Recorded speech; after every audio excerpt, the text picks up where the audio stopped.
According to reports, the USB-C connection will replace the Lightning port on the iPhone 15 models, marking a substantial shift.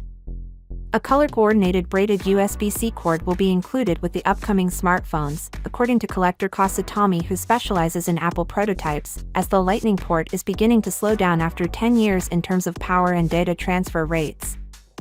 However, it is possible that the most recent EU regulation, which mandates that by the end of 2024, all smartphones sold in member states must feature USB-C connections, had a factor in the choice. The availability of color-match rated Type-C cables for iPhone 15 series models, first reported by Twitter user Majinbu, was quickly verified by Kasatomi, a collector of Apple product prototypes. If you carefully examine a photograph that was sent by a tipster, it becomes obvious that the cable has glossy white plastic connectors coupled to black cables, therefore the black models should be the way to go for anybody who wants a totally black connection.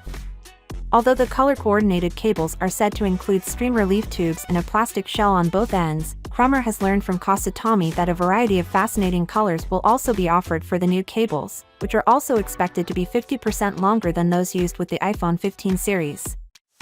However, a new report suggests that Apple may delay the release of the high-end model, the iPhone 15 Pro Max, by a few weeks, to October. In the meantime, Apple is expected to announce the iPhone 15 series on Tuesday, September 12th. Pre-orders for the new models are expected to open on September 22nd.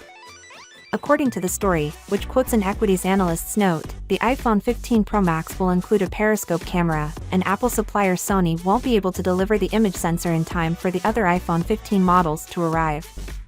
This suggests that the iPhone 15 Pro Max delivery might occur between October 6th and October 13th.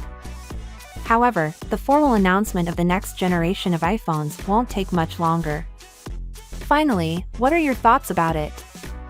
So without being said, let me know your thought in the comment below, and if you are new here, please subscribe. Peace out.